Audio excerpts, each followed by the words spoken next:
First of all, I apologize. In true female fashion, I did not tell you my age. Got that. I'm 45. Reasons that motivated me to run for office. So let's begin with 2 years ago. And I've said this over and over, and my husband keeps yelling at me, but it is really the truth. He said, if something doesn't change in the city of Port Huron, we're moving out. And I didn't want to move. I love where I'm at. I love the city. I love my neighborhood. I love my house.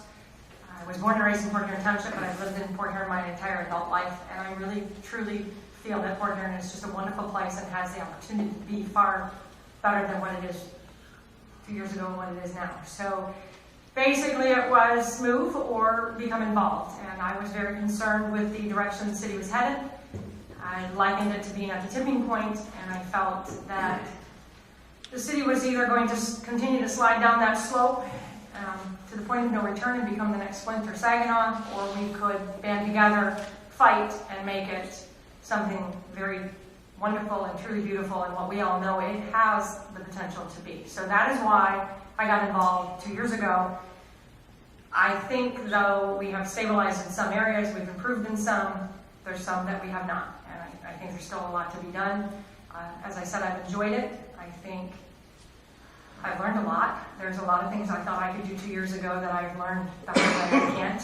It's not possible, or it's going to take a lot more time. And really, it takes 6 months to a year to get your feet wet and really understand how the government or the city really runs and what powers and authorities and what you really can and cannot do as one of 7 people.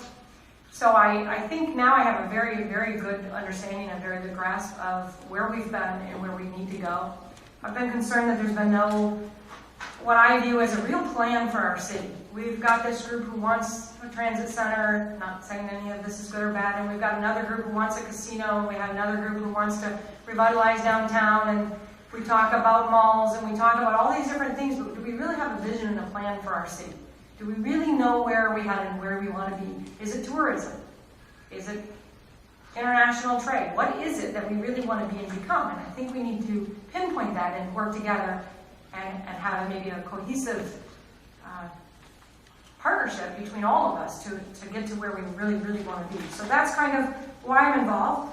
Ideas to stabilize fiscal stability and health. We've got a long way to go. If there's any of us that would sit up here and tell you right now in the next 2 to 4 year term, if we're going to get it, we can guarantee you the city is going to be fiscally stable and healthy, we're lying. It's not going to happen. What we need to do is to work towards that future. We know we have a huge sewer separation debt we have to pay. Doesn't matter if we like it. It doesn't matter that none of us are the ones that started it. It doesn't matter. We have to pay it. And until that debt is paid, we aren't going to be a thriving, prosperous city like we hope. We're going to be facing that. We're going to struggle with that. We need to find a way to work together and come up with what is the absolute best way to face that debt and pay it off. Is it through water rates? Is it through maybe a millage that the residents vote on? Is it through continued reductions? How do we do that? What I didn't understand when I started was that yes, we can cut spending in the general fund all day long, but as long as we're cutting funding in the general fund and we're transferring money from the general fund over to the water fund, our bond rating is still going to drop. They brought in someone from the bond company to talk to us about it and educate us on that because we didn't know that. As far as I was concerned, if we can cut out an entire department and we can transfer that money, why not? The bond rating will still drop, the interest rates will still go up. Doesn't mean we shouldn't continue to cut, but it isn't going to save us in the sewer separation. So I view that as our biggest challenge. I think to the residents, the biggest challenge is having jobs and having income.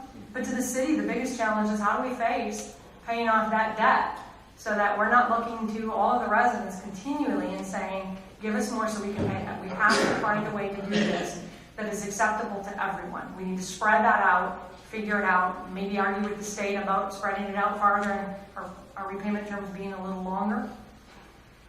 But that to me is our biggest issue. What are the mistakes of the past? Again, I have to say part of it is the sewer separation. I can't tell you all the mistakes what past councils and past mayors and past city managers have done in the past 10 years. Honestly, 10 years ago, I wasn't paying that much of attention. And I started paying attention because it started really affecting me. Sewer separation, I think maybe could have been negotiated to do over a longer period of time or better. I could be wrong.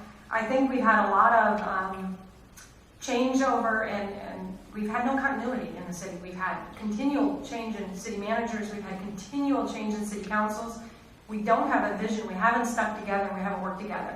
If we don't like one thing, you're out, you're in, and it's just a constant turmoil. And I think we need to work together to send the message of what we really want and get people to help us get there, as opposed to just constantly changing, because I think we're sending the wrong message. Making city leaders more accountable. Believe it or not, I think city leaders are pretty accountable. I think our problem is we don't have people coming out. We don't have them here tonight. We have a very low turnout voting. What we really need are residents speaking out, not after the fact. We need better communication. We need to inform our residents up front, way sooner, about projects and proposals and things that are going to happen and changes and things you're going to vote on, instead of on Thursday you find out, or Friday you find out what's going to be happening at the council meeting on Monday, or at a council meeting on Monday you find out about a transit center that had been in the paper one time and you didn't have any opportunity to ask your questions. Sometimes I even feel council doesn't have information entirely soon enough. So I think really making us accountable is making sure you have the information so you can reach us and you can ask us those questions way ahead of time and give us the opportunity to do our homework and know and give you the answer on how we really feel and whether or not we support issues. So I think getting the citizens involved and giving you better communication is key. As far as the city income tax goes, that's one I learned really hard, because I come in here 2 years ago and I said one of the things I want to see is that city income tax gone. I still do, but I've come to realize $6.5 million is a lot of money to replace when we lost the state revenue sharing and we have $185 million sewer separation bill to pay. So I do believe that we should begin to look towards the future and how we can phase out the city income tax. I'm a huge advocate of that, and so is my husband, frankly. He constantly tells me we should move where we don't have to pay one. Right now, I like to think that I'm helping my city by giving them that, and giving their income tax. It's my way of giving back to Port Huron and helping it become what it needs to be. But I do have a desire and a goal to see it go away one day. If we ever get a casino, that may be an option to help. I think we need to attract more businesses, more homeowners. We need to work at making this city a place where people truly want to come live, work, play. We can expand our tourism. We need to attract businesses. We need to make it a fair, even playing field for everyone, so that we're not competing and trying to slash this for one person and not for the other, but just maybe stabilize it and have that same opportunity for everybody to attract people. We have Canada across the way, and I think we could do a better job of attracting things from over there. In a perfect world, where would I see I don't know time-wise where I'm at, so I'm trying to make this quick. Where would I see us if fiscal and economic issues weren't what they are today? I think we would be prospering, and we would be the city that I remember as a child. A place where everybody wanted to go, with the most beautiful blue water. Businesses were booming. There were 2 or 3 jobs to choose from for every resident here. Money was not an object. The payments or your wage was good. Now we're lucky if we can give a living wage to anyone in the city. Typically you've got to commute if you want anything above minimum wage. And so if it could be all I want it to be, that's what it would be. We would have businesses knocking down our doors, begging us to find a place for them to open. And we would have at least 3 jobs for every one of you to choose from. Thank you very much.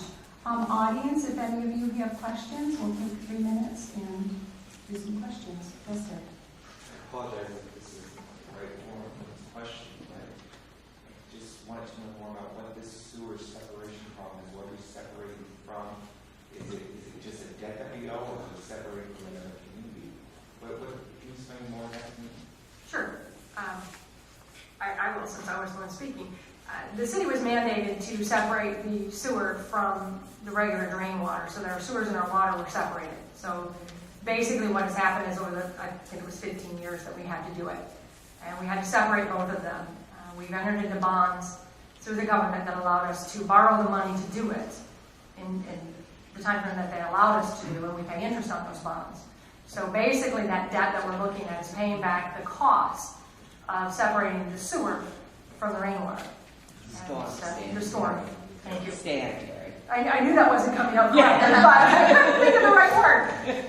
So the storm is basically what we were separating. And what has happened is that there are stipulations within the bond. There is a section within the bond that states that the water fund, the sewer and water fund, must cover the repayment of the bonds.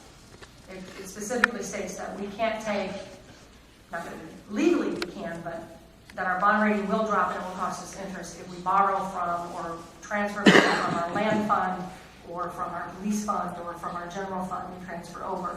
Then it causes the bond rating to go down, it causes our interest rate to go up, and all future borrowings become more costly. So unfortunately, the city was mandated to do this in a very short time frame. It was a cost beyond what we could ever dream of being able to incur and pay back, and we are now faced with how to do that. So I hope I got all of that exactly correct. I'm sure there's a few that have been here a lot longer that could give you the more technical way of saying it, but basically, that's what we're facing. We have one more short question. Yes, sir. Yes, you mentioned about bringing jobs into the Port Huron Hospital. How would you go about doing that to get businesses to come in? Right now, unfortunately, the businesses are telling us that we're just not the place they want to be. They don't feel we're a positive enough community. They don't feel we have an educated and skilled enough workforce. We're also very expensive as far as taxes and whatever the business tax is to get them here. We have offered tax abatements. We've done some things to attract businesses, but I think really we need to do a better job of leveling the playing field and being more competitive with surrounding communities and other states, to be honest. We need to come up with a way that we are an appealing place to be, where we are offering a skilled workforce as well. So that's kind of twofold. One is make it more lucrative for the businesses to be here, but we have to provide a skilled workforce for them as well. So we need to concentrate on our education system. Thank you very much.